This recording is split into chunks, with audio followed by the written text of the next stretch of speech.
Welcome to this video podcast. Why are we recording it? We are inviting special guests to share their insight and experience for GSE students at the University of Klagenfurt.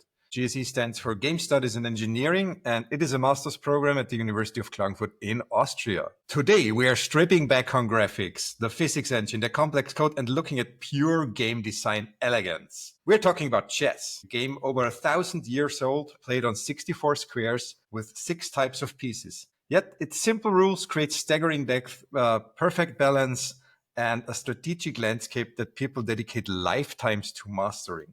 How did this ancient design achieve such longevity and complexity? And what fundamental lessons does it hold for us as modern game designers? We'll explore some of it with our special guest, Robert.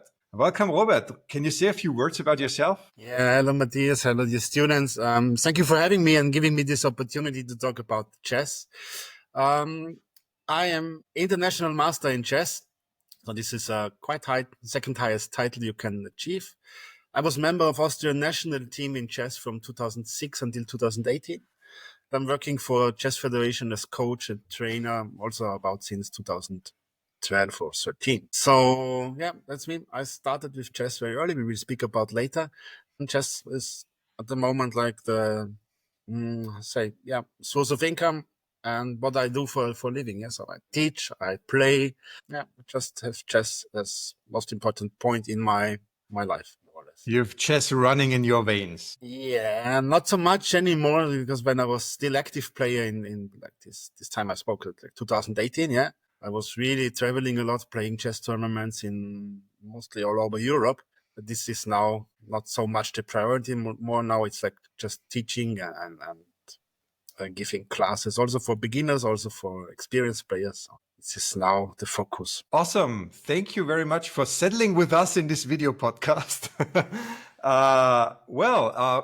I'm Matthias. I'm hosting the podcast for our students. So there will be more episodes, but this one is very special, very important. It's about this very special game, chess. Okay, Robert, just quick questions to start with. How did you actually start with chess? Was it love at first sight or did it grow on you? It was very interesting because I was starting. I said I was starting early. Yeah, I was starting late for nowadays. Yeah, because I was taking my first chess class in the gymnasium only. So, but I came to connect with chess a few years earlier, maybe with 3 years. When I was 8, I think, I watched my grandpa playing with his brother chess.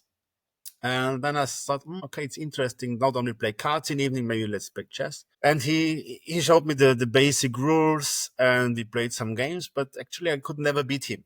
So it was not a single game he would let me win even on my birthday. So at some point I said, okay, it would be nice to win a game at once. And then when I came to this new school, I said, there's chess class. Maybe I could start taking lectures there.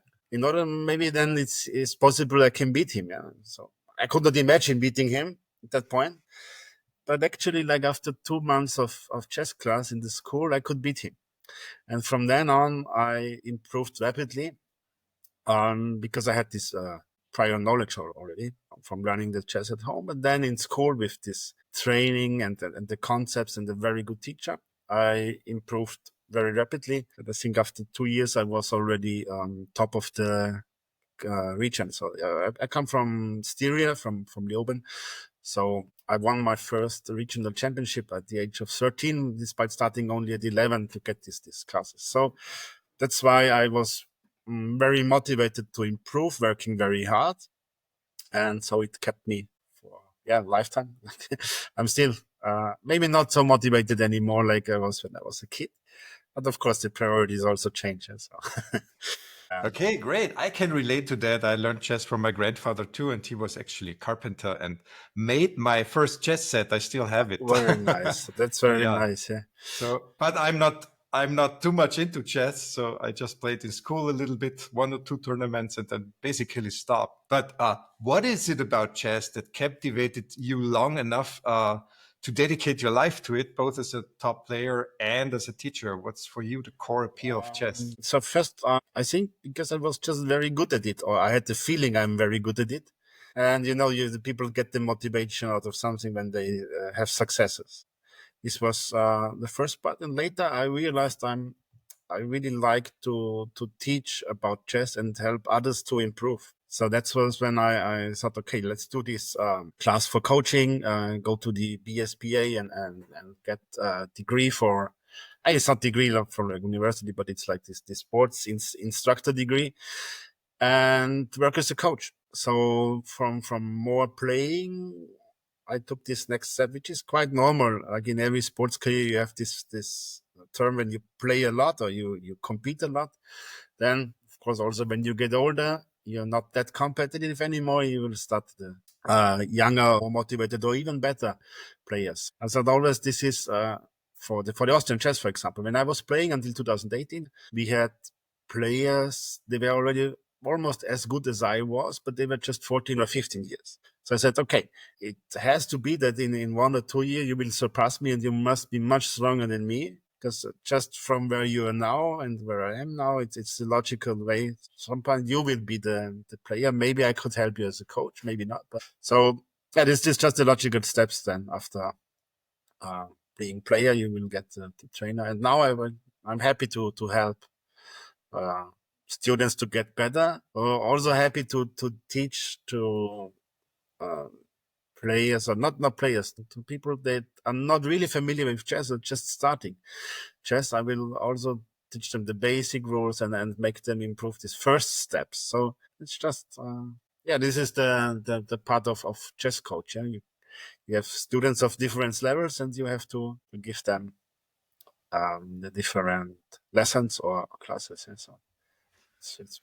It's very nice. So each day, not exactly each day, but like in week, I have different groups, different classes, and every time I try to bring them something new or something that they could take profit on and improve their own play or reach their own goals. So this is just something I really like to do. So that's why I decided for it. Yeah, I can absolutely relate to that. I'm doing sports myself, and just to stay in touch with the sports culture, because I'm not competitive at all, but I'm also not a teacher, but more like a trainer, training kids a little bit, but I'm not as good as they are. But you're still connected to the culture. So I totally understand that if you like the game, if you like the sports, then you're in appreciating that other people learn, and you learn a lot by teaching. That's the other thing. That's awesome. Thank you.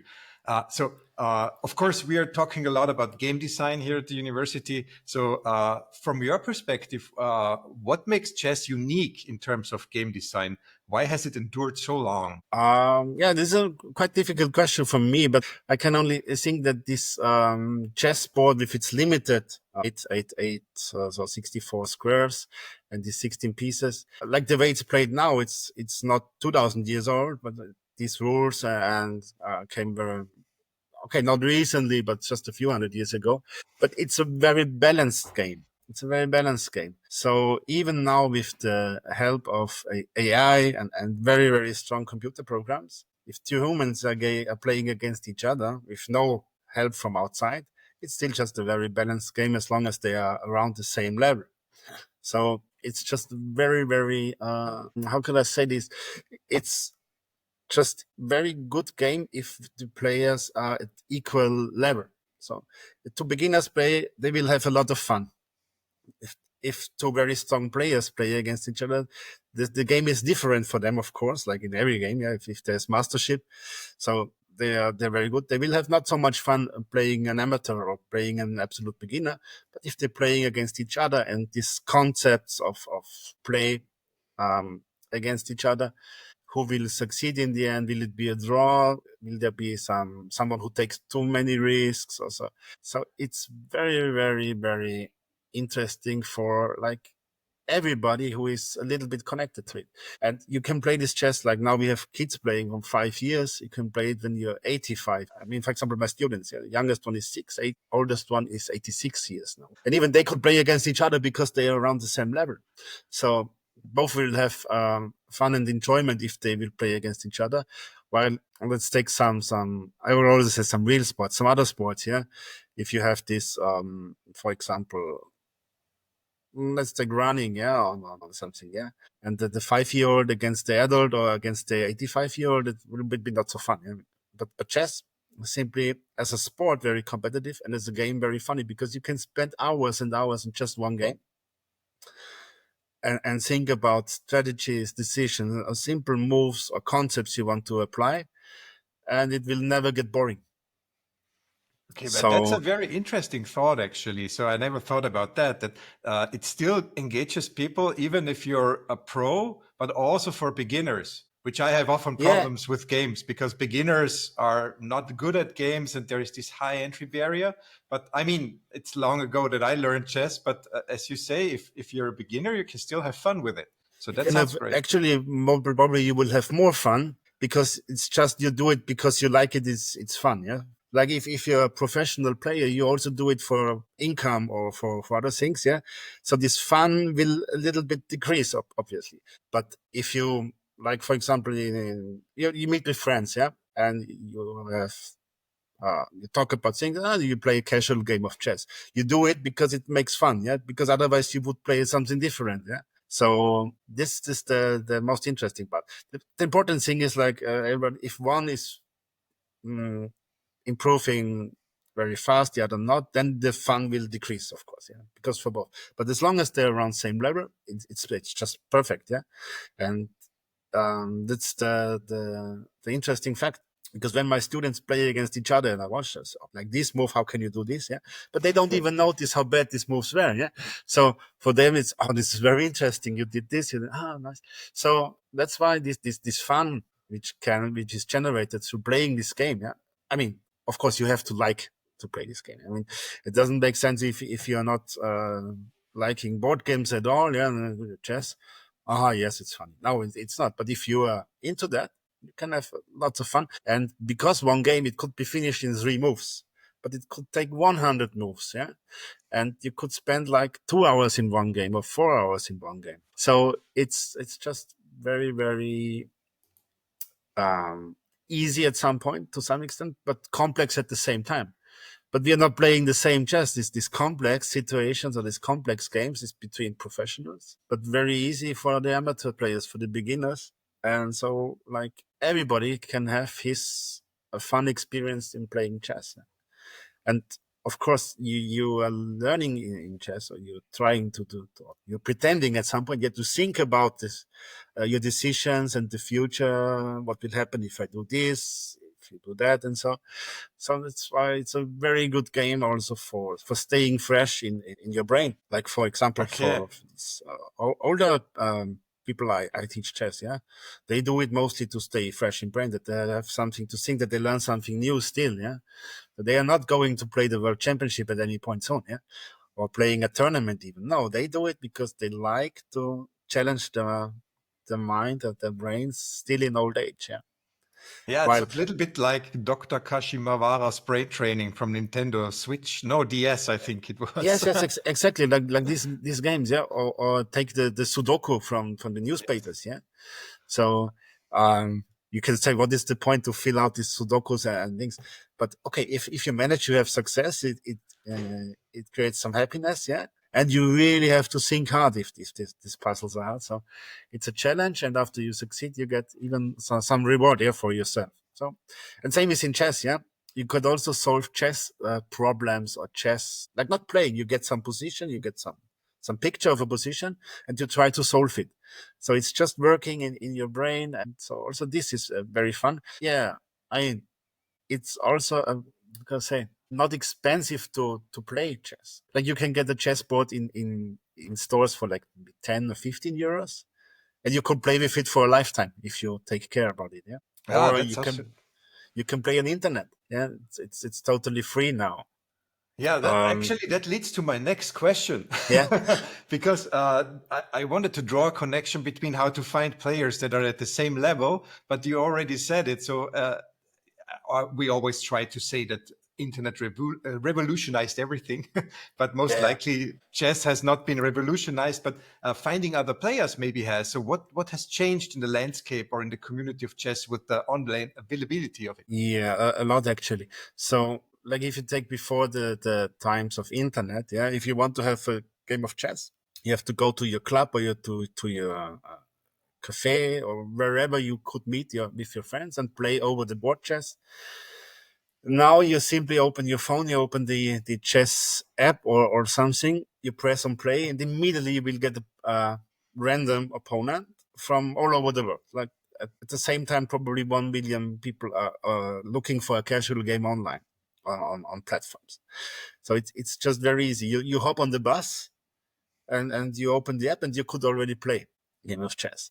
And internet also revolutionized this way, especially not long ago during COVID. Yeah, it means you cannot go out, you cannot meet, but you could play online, and this was a very big boom for chess actually for these chess platforms. Yeah. It was 5 years ago.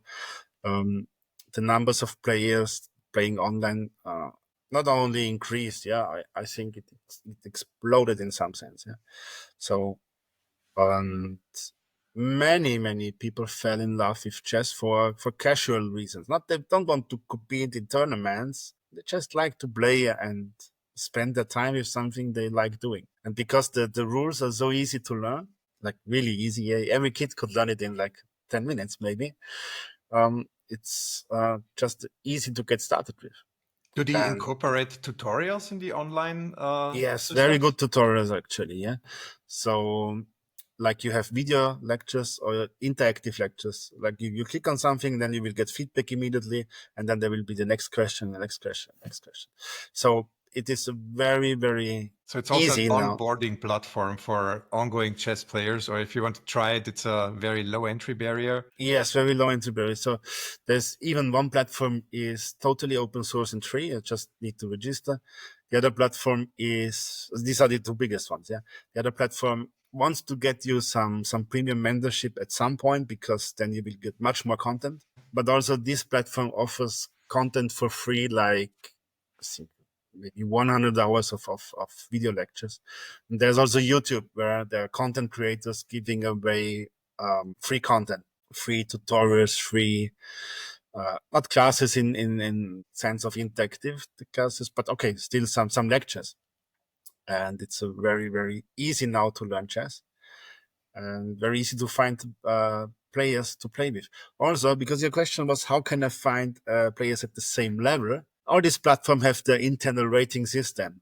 So you play a few games, you will get a rating, and then you can also choose your opponent in the rating window of, like, let's say you have 1,400. Would be quite good actually. I think with 1,400 you are in this online platform already in top 20% maybe.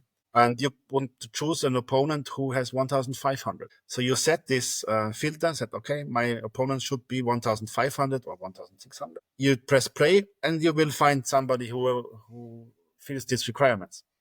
So you could also choose weaker opponents. If you feel like, I want a weaker I opponent. want to destroy somebody. Yeah, exactly.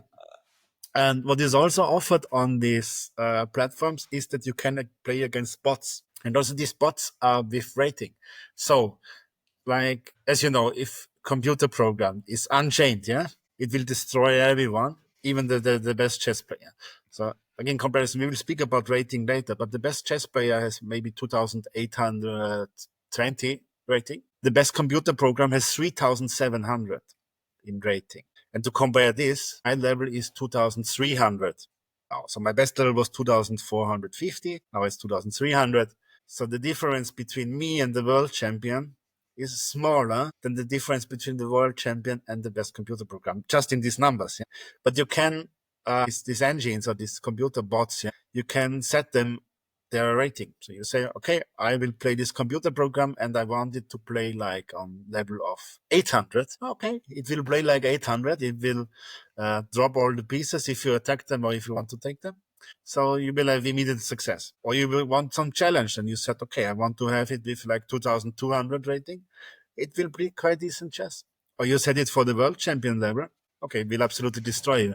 So this is very, very easy to find games and find opponents in any strength, either to be a bot program or to be another human playing from other side of the world, maybe. Yeah? You can see then where this player is located.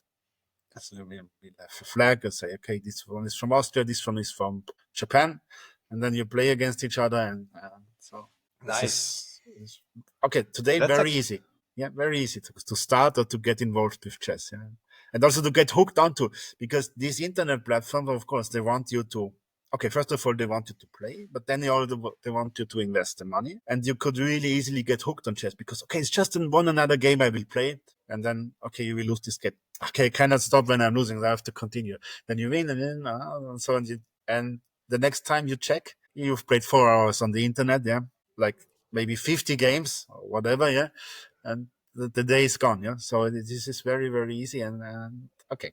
Also a bit of problem, but no, but that's common in video games. We speak of the flow, and yeah, when you are exactly. in Yeah, flow, then you lose track of time yeah, because yeah, it's yeah. so engaging when skill matches the challenge. That's awesome. Yeah. So what you said that the score is used for matchmaking. That's actually something I take home with me from talking with you. That of course matchmaking just works in chess, which often does not work with video games. But what other things work in chess? What designers can take away for video games? Do you have any suggestions? At what parts of chess we should look to learn for video games? From rule set or from this General, maybe from the community, maybe from how they from approach community. chess, or from the game system. I mean, the game system is great because it's elegant, few rules, and huge number of possibilities.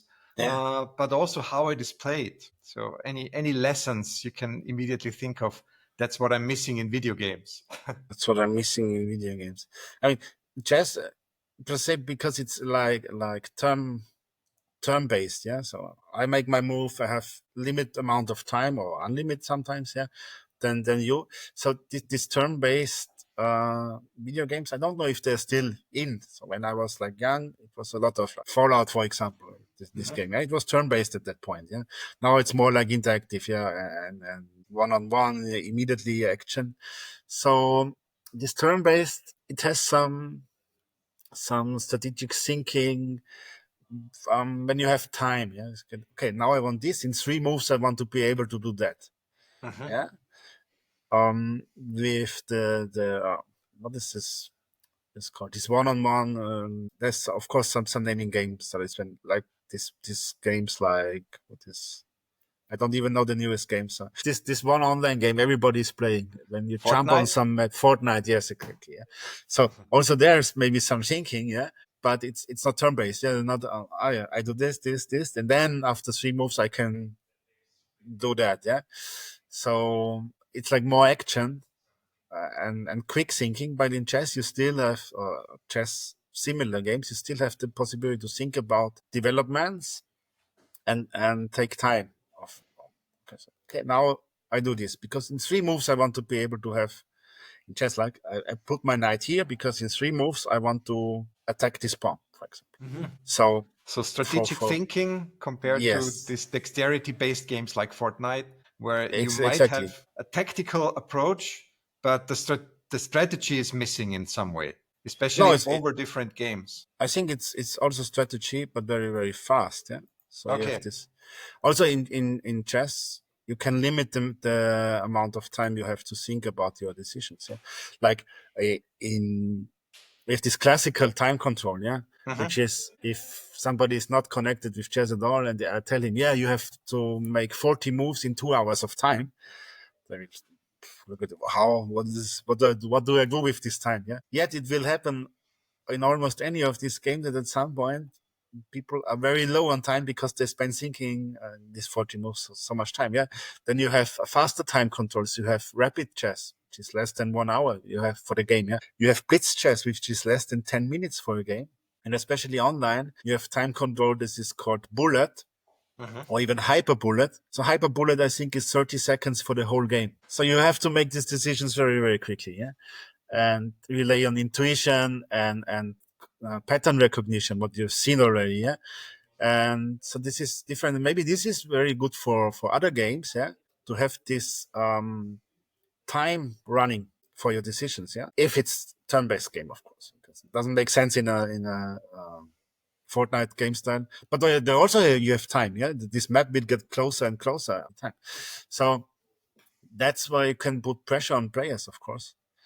Like if I play, or if decent player plays against world champion, he has 1 minute and I have 1 hour.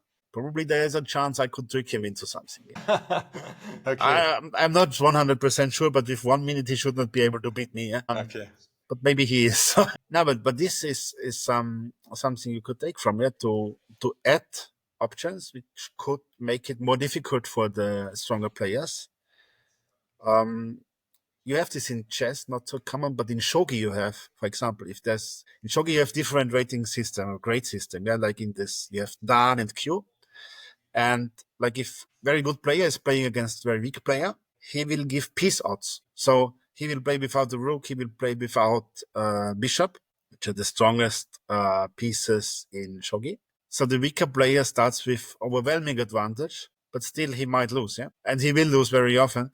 So, but the contest is kind of more balanced, yeah, because otherwise with same amount of material, the stronger player will always win because you don't have this luck factor in this chess or shogi game. Yeah? It's just stronger player will usually win. Yeah? And the more stronger he is, the more easier and the more likely he will win. Yeah. So we speak about expectation to win against somebody who is equal strength is like 50%, of course. Yeah. And the expectation for like difference of 400 points is going 92%. Okay, it's so well modeled that you can say if there is 400 score points difference, there's a 92% chance that the better player is winning. Yes, this is how this the rating system will work and will calculate. And it's actually also, I mean, 92 is the limit. Yeah, you cannot get more than 92. But we all know if I play against somebody who just learned how to move the pieces, it will not be 92, it will 99.999, and so it will go in the direction of 100. At the same point is like if I play against computer program, Unchained, yeah, it's like 100. There's no chance I could win. Not even a chance for a draw. This is maybe something which is interesting in chess. There is the possibility of having a draw. Players could agree on it, or the game ends in draw when there is no material left to checkmate the king. Yeah. How often does this happen, actually? Actually, quite often. Yeah. So, yeah. But if around equal strength play against each other, the logical outcome would be, because chess is balanced, yeah, it would end in a draw. The shorter the time control, the less draws, of course, because more mistakes will happen. But the longer the time control, the more it will be balanced, yeah. And the stronger the players get, the more there will also be a draw, because they don't make any mistakes anymore, and so it will just not any makes mistakes, but they will make only a few mistakes, let's say like this. And so this balance will never be disturbed. Yeah, both play perfect moves or close to perfect moves. It will end in a draw. So that's a kind of boring thing in chess, but okay, it's part of the. I mean, it's not that boring because if you're really good, you can make a draw. It's also kind of a mastery, a badge. I can play a draw because I can, Yeah, I think. yes, and for example, there are very strong, of course, professional players. So he did not lose a game for 100 games, but he played top level opposition. Only the world's best players, and he did not lose for 100 games. Because he was playing so solid. Yeah, he did not take a lot of risks. I mean, he won games in between, but he just did not lose. Yeah, so the risk he took, it never backfired. Ah, okay. So you can also count on it, saying I don't want to lose for 100 games. Then you can go for the draw and not taking risks and stuff. yeah, but it happened once for one player. Yeah, so yeah. But so drawing streaks like 10 games in a row in top class, it happened. Yeah.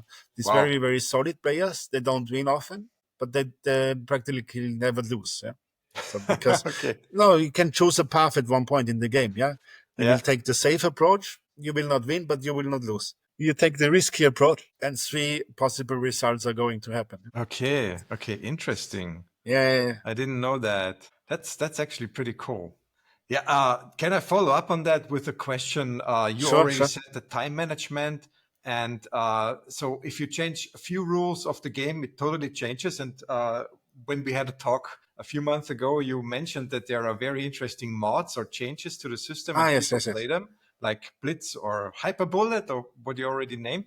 Can you tell us about popular variants of chess which the audience can try or play? Yeah, sure. So Blitz and Hyper Bullet, it's not variants of the game because it's still played in the same chess rules, but it's just with the limited time, you will get a lot more action. But you have chess variants. For example, there is this chess 960, to start with this one, where the starting position of the pieces is shuffled. So you don't have this classical starting position from rook, bishop, knight in the corner here. You can have the pieces anywhere. So it's called chess 960 because there are 960 different options to put this with just, I think there's one rule or two rules to follow. So you're not allowed to have bishops of same color. So one bishop has to be black squared, one's dark squared, one bishop has to be light squared, and the king must be placed in between the two rooks. So castling is still possible. So these are the rules for the Fischer Random or chess 960. And okay, it's mathematical. Yeah. So you have these 8 pieces shuffled around, but still you have 960 different options for this one. Yeah.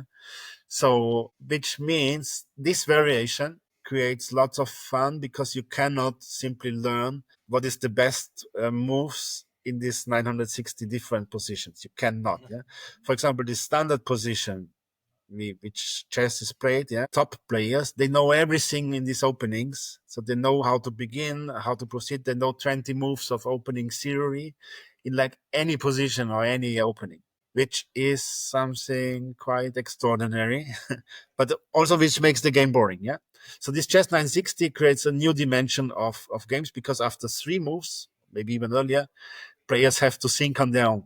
And now this is going very popular between the best players of the world because, of course, they get bored if they play all the same openings or the same games every 2 weeks or every week. So with this different starting position, for them, there is new fun and something new to explore. Is there a component of randomness in the chess 960 variant? Like if you have a bad starting position, you're less likely to win, or is it still balanced?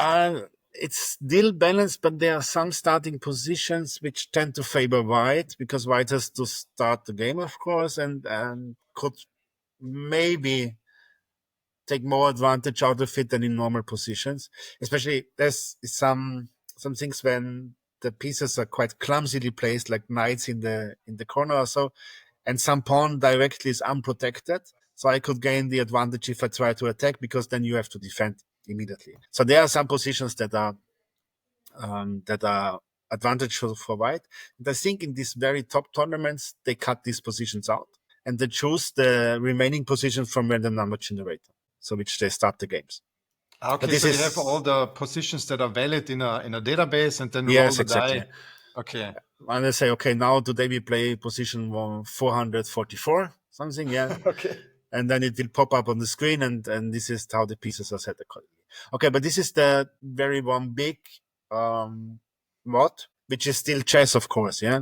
Played with the same rules, very same rules. But you also have mods that are playing with slightly different rules. So these are very interesting, especially also for new players, because you could play it also with experienced players and it's getting more easy. For example, there's, in English, it's called losers chess, which is a little bit, I don't like the term.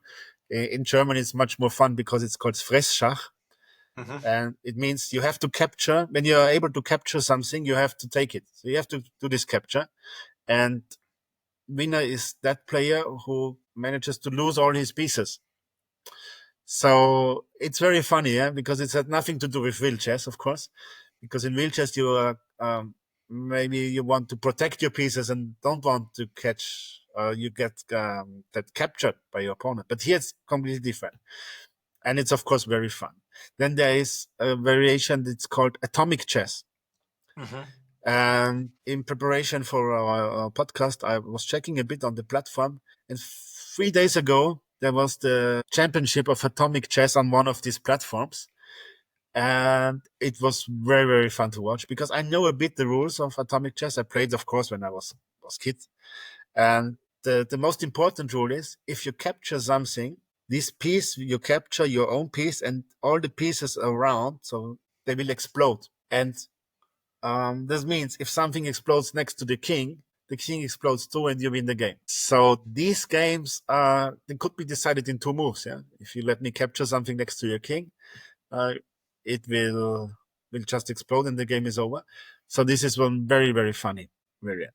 There's a variant called Crazy House, which is actually it's a mod from another mod, because you have variant called this is Bug House. This is very, very popular among all players. It works like this. You play the team and you play on two boards. One player is playing white and your partner is playing black. So if you capture on your board piece of your opponent, you can give it to your partner and he can set it in his board as a move. And it's very funny, yeah, because there you have to watch also what's happening on the other board. And somebody say, okay, please give me a knight, because if I get the knight, I could win the game. And then you can sacrifice your queen for a knight in your game. Your partner gets the knight, he can put it in his board, and then he will win. Oh. And Crazy House is a mod of this Bug House because it's played just on one board. So you capture beast, and then the next move you can enter it again on your side. And it's also happening because we spoke before about shogi. Shogi has also this rule: pieces you capture, you can use as your own from next turn on. So this is probably the most fun variation of chess, because it's very, very dynamic. And again, it makes fun as long as both players are around the same strength, because like they're in this more complex game, more action games. Of course, the better player, or the one who knows the rules better, not the rules, the tactics in this kind of variant, he will always prevail, yeah, because this thinking ahead here is completely different than in the normal chess. But as long as there's the same level, it's of course a lot of fun and more action. Yeah. Like just imagine you could capture a piece of your opponent and next it's moving from your side because you can enter it at any square you want. Yeah. So you not only win this one piece, he has less, but you also can use it for your own. So nice. It's very cool. And I think that sounds like a social component too, when you kind of tease your player, taking something away, putting it on your side, showing that you have it now. So there might also be a social level of competition going on. Yeah, sure, beyond the board. And okay, this is really one of the funnier variants, which are played casually, of course. But also there will be online championship for this kind. In total, there are really many variants, and there are coming variants,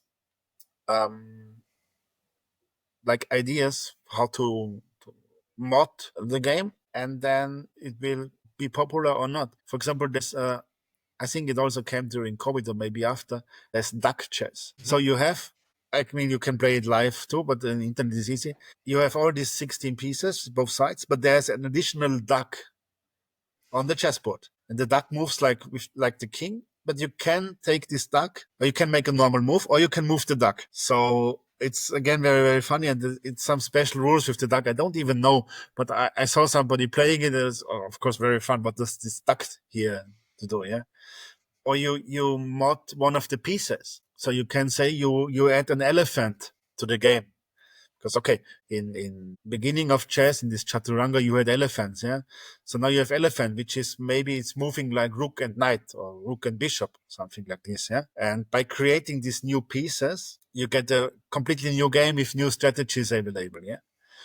Or so I think this is for game engineering very interesting, that you have a set rule and you change one rule, or you add one thing, and you create something which is still similar to the game, but still it's something completely new and have to be learned completely new. So even the best players, they will of course adapt very, very fast if you show them this variant. But still it will be some challenge, and usually people like challenges. So if the new piece added or the new rule added is something interesting, people will be having fun. Like it doesn't make sense if you say instead of the rooks in the corner, you have two queens. I think this is not so much fun, yeah? But there's a variant when you have all queens. So you have 1 king and 7 queens and 8 pawns, both sides, yeah? So this, but it was some fun to play it like this, because, okay, many queens will be exchanged, and in the end you have the queen. But, okay, you play without bishop, you play without rook, you play without knight. It's also kind of boring, yeah? But you add an elephant instead of one of these pieces, yeah?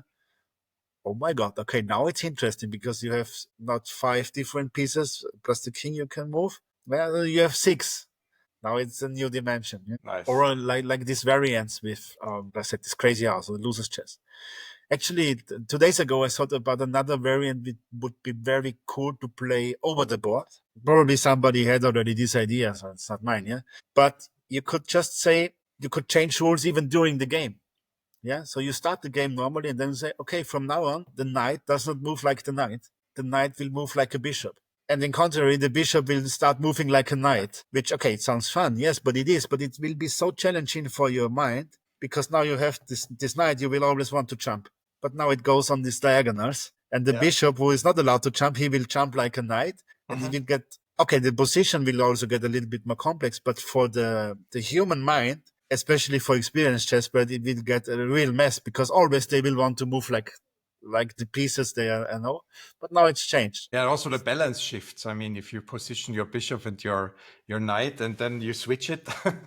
Exactly. It will be, because a knight on this square would be really good, but the bishop is completely useless now. Yeah? We have to adapt. But it will create a really, really, fun environment because now it changes for both sides. Yeah? Somebody will take advantage out of this, probably. We don't know. Yeah? Just it's important if you create these rules or you will play with these rules during the game, the game master should not see any position, because he could maybe take advantage or help his friend with this. So if he just doesn't see what's happening and says, okay, now we played 5 minutes. For the next 10 moves or so, the bishop will move like this.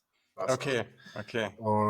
Or the king has to move every second. You just create some strange rules, and it will be fun as long as it's sensible rules. You cannot say, okay, now everything is a queen. Yeah, I think so. But like this changing bishop and knight, it may be fun even. Yeah. So. Yeah, it's typically people get more creative when you restrict them instead of empowering them. So making all queens empowers them, and then it gets a little bit boring. Exactly. And if you restrict them, like what you said, with the bishop has to move every second turn, then this is a restriction, and people have to get creative. Yeah, exactly. Because you have to think ahead again. Say, okay, now I can move whatever I want there, but next move has to be with this bishop. So maybe it's already good to move this bishop now because next time I have to move it again or something.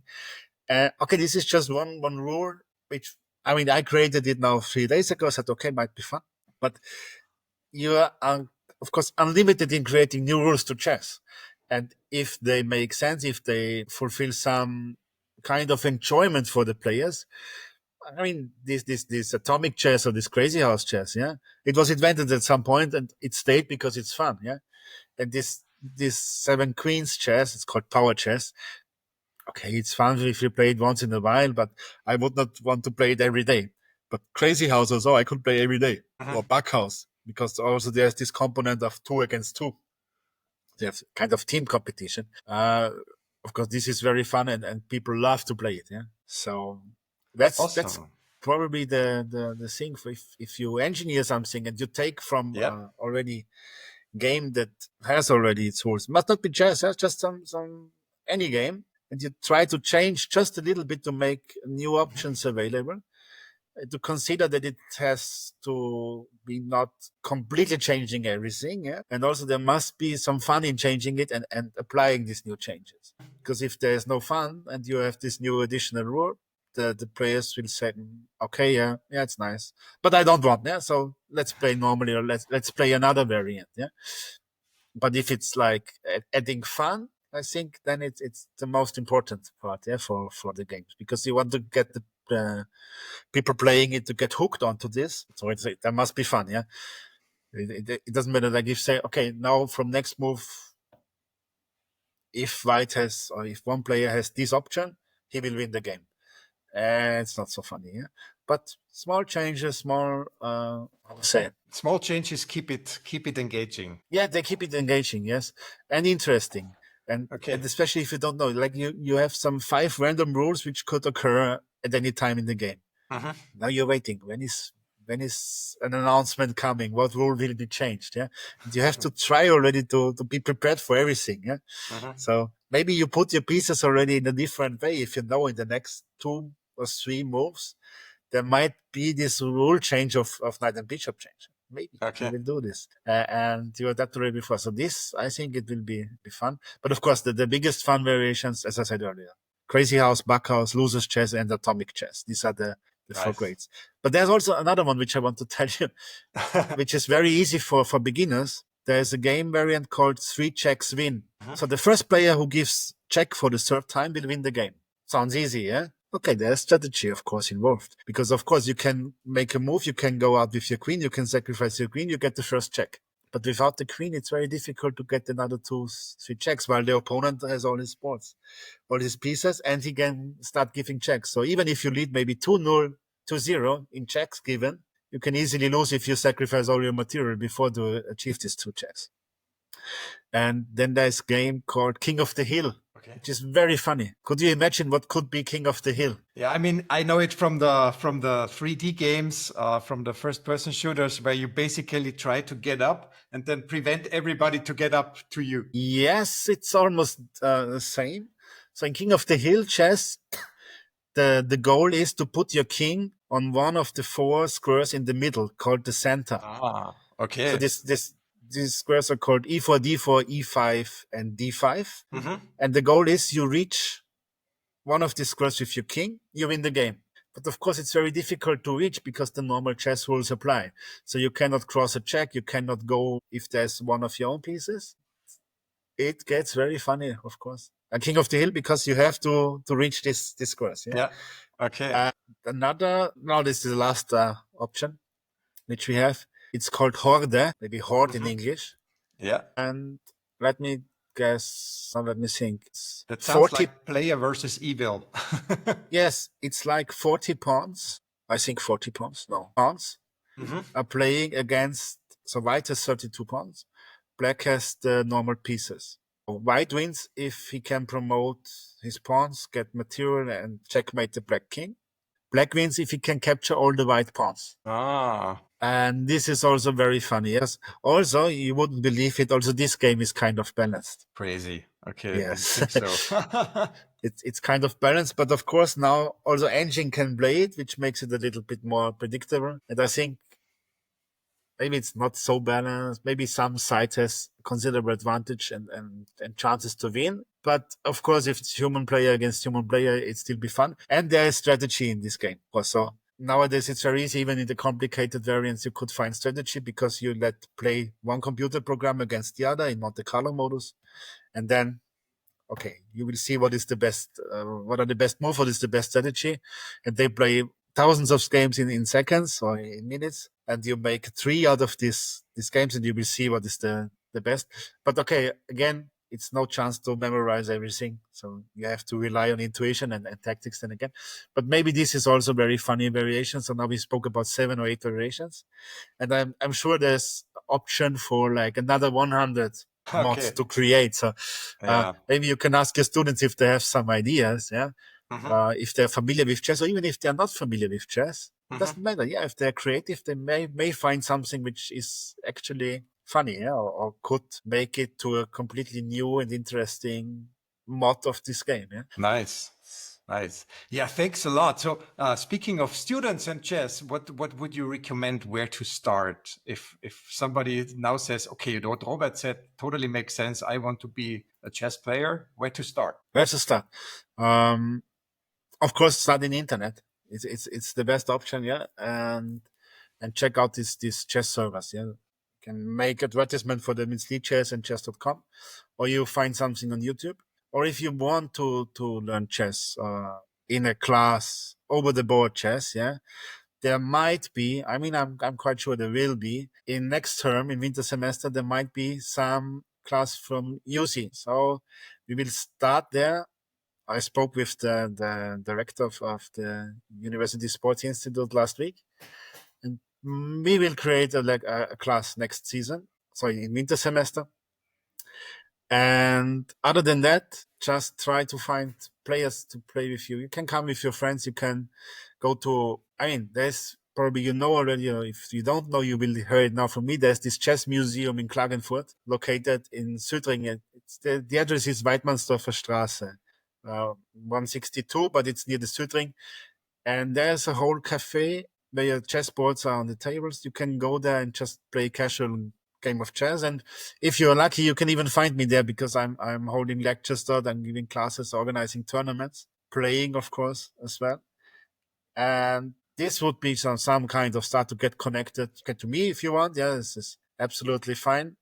Or just to connect it with chess, or you want to play a game of chess because you played when you were a child, yeah, or you learned from your grandfather like we did, yeah, and now you stop playing because school and university is taking the priorities. Now you got interested again and see and play a game of chess. Okay, feel free.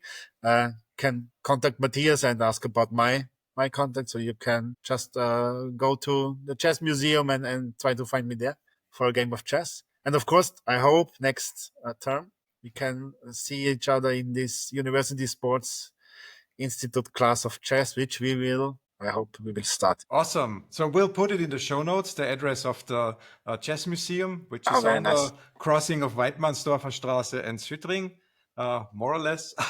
Yeah, So I know no, where it exactly. is, but I still have to go there. And for the USI course, I just put in the University Sports Institute address. And I think the new program will come up around summer, somewhere August. Yes, And we I hope spoke to with. see your name there. Yeah, I hope to. No, I spoke with the director on the open day last week, and I think it looks quite good. They said they will just start now adding things to the programs, and yeah, I hope it will work out, and then we will have some chess in university again. Yeah.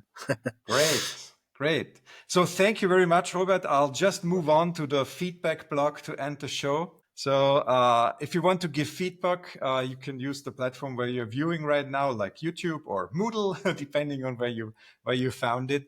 You can contact us directly on gse@aau.at. Of course, if you're interested in the GSE program or in chess or how to connect to the Chess Museum or Robert, just drop us a mail. The link to our webpage and to the email address is in the show notes. Also, the address of the University Sports Institute and the address of the Chess Museum. So if you want to start playing, you know how. If you need motivation, rewatch the video. And yeah, thank you very much. Robert, any final words? No, I'm quite happy that we could do this podcast. I really enjoyed it. Yeah. And I hope that your students, yeah, watching this will also have enjoyment out of my comments about chess and games. And maybe they find again their love they had for chess already, or will find new love in chess, or want to start playing chess. And other than that, I wish them success, of course, in their studies and their games, and hope to see some a few of them in. How do chess players say it? Meet you over the board. Meet you over the board, yeah. Nice to mate you, yeah. Checkmate you. Nice to checkmate you. Nah, I don't even know what chess players are saying. So, oh, that is the final question. How do chess players meet and greet? how the chess players meet? I don't know, but there's some funny story. Yeah, there was some German chess players in the early 20th century, and they had different philosophies for chess, how it's to be played. So they developed some hatred against each other. And one guy said to his other, because of course they were still very polite to each other, yeah, but said, zu Ihnen sage ich nur drei Wörter, Schach und Matt. So with you, I only speak 3 words, check and mate, yeah. So this was the only thing. But in general, chess players, like we wish, long live your king would be very nice to say, yeah. Because then you don't get checkmated. But other than that, it's just a hello. Just hello. Nice to meet you. But now I want to win, yes. Okay, great. Yeah, let's head out to win something. Then thank you again, Robert. It was awesome to have you here. My pleasure. And I hope the audience has fun with us talking. Bye. Okay, bye.